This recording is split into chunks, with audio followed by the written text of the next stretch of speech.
Hello friends, welcome to my channel Biology with AK। Hello friends. तो आज हम क्या समझेंगे? आज हम समझेंगे कि अमाशय में भोजन का पाचन कैसे होता है। जो हमारा स्टमक होता है उसमें भोजन का पाचन कैसे होता है। तो बक्कल कैविटी से भोजन फेरिंक्स से होते हुए एसोफेगस में आता है, जहां क्रमानुकुंचन गतियों के द्वारा इसे अमाशय में लाया जाता है। ठीक है, ये अपन ने उसमें भी देखा था ना, डाइजेस्टिव सिस्टम में। तो क्रमानुकुंचन गतियों के द्वारा कहाँ लाया जाता है? अमाशय में लाया जाता है। फिर यहाँ अमाशय की दीवार में उपस्थित ग्रंथियां जठर रस गैस्ट्रिक जूस का स्त्रावण करती हैं, जिसमें 96% पानी, कुछ म्यूकस तथा अल्प मात्रा में एचसीएल, पेप्सिन, म्यूसिन, रेनिन और जठर लाइपेज होते हैं। ये सभी भोजन के पाचन में सहायता करते हैं। एचसीएल, पेप्सिन, रेनिन ये क्या होते हैं? एंजाइम्स होते हैं जो कि भोजन के पाचन में हेल्प करते हैं। ठीक है, अब हम देखेंगे एचसीएल के कार्य। तो एचसीएल का क्या कार्य वर्क होता है?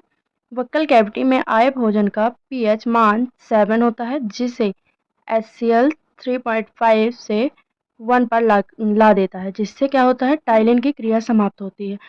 क्या होता है? इसमें पीएच का मान स्थानांतरण होता है, इसे टाइलिन की क्रिया कहते हैं। फिर सेकंड क्या है? भोजन में उपस्थित बैक्टीरिया को नष्ट कर देता है।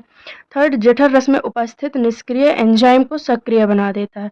जठर रस में जो भी निष्क्रिय एंजाइम होते हैं उनको सक्रिय बना देता है। फोर, यह भोजन को अमाशय में सड़ने नहीं देता है। ये क्या करता है कि भोजन को अमाशय में सड़ने नहीं देता है। फिर फिफ्थ, यह भोजन में उपस्थित अस्थि तथा कैल्शियम, देखो क्या, कैल्शियम युक्त भागों को गलाता है तथा यह पाइलोरिक छिद्र के खुलने तथा बंद होने की क्रिया को नियंत्रित करता है। फिर क्या है? पेप्सिनोजन के कार्य। जठर ग्रंथियों में पेप्सिनोजन के रूप में स्रावित किया जाता है।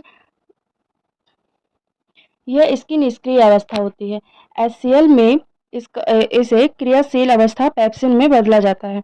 क्या होती है? पेप्सिनोजन उसकी क्या होती है? पेप्सिन की निष्क्रिय अवस्था होती है, जिसे एचसीएल की हेल्प से पेप्सिन में बदला जाता है। फिर पेप्सिन क्या करता है? प्रोटीन के अणुओं से क्रिया करके पेप्टोन्स तथा प्रोटियोजेज का निर्माण करता है।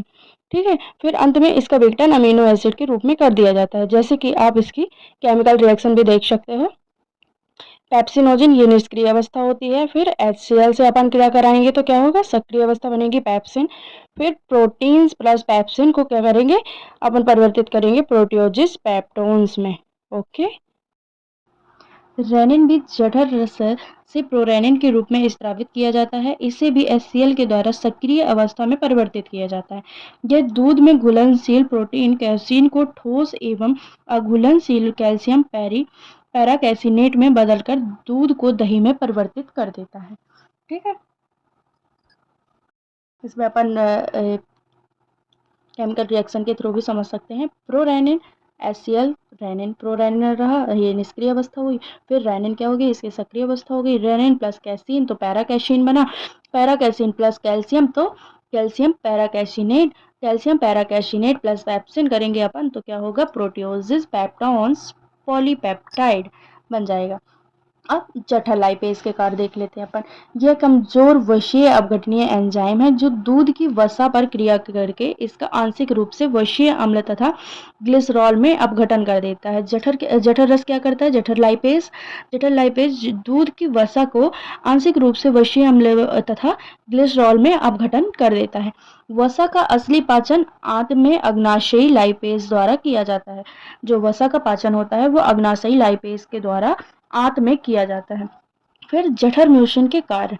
जठर लाइपेज के कार्य देख लिए अपन ने, अब जठर म्यूसिन के कार्य देख लेते हैं। जठर म्यूसिन क्या होता है? म्यूसिन एक ग्लाइकोप्रोटीन है। इसके कार्य निम्न है। यह जठर रस के अम्लीय प्रभाव को कम करता है तथा भोजन को चिकना बनाता है। ये जठर रस के जो अम्लीय प्रभाव होता है उसको क्या करता है? कम करता है तथा भोजन को चिकना बनाता है। श्लेष्म झिल्ली पर एक रक्षात्मक आवरण बनाता है, जिससे पाचक एंजाइमों का असर ईसोफेगस पर नहीं पड़ता है। ये क्या करता है? रक्षात्मक आवरण मतलब कि उसकी रक्षा करने के लिए एक आवरण बनाता है, जिससे उसका असर किसमें? ईसोफेगस में नहीं पड़ता है। उपरोक्त एंजाइम के द्वारा उपरोक्त एंजाइम के द्वारा क्या होता है? भोजन का पाचन हो जाता है। यह पचित भोजन छोटी आंत से ड्यूडिनम में पहुंचा दिया जाता है, जहां भोजन के अवशोषण की क्रिया प्रारंभ होती है। Like share and subscribe. और जिस टॉपिक पे आपको वीडियो चाहिए प्लीज़ कमेंट बॉक्स में कमेंट करिए। ओके।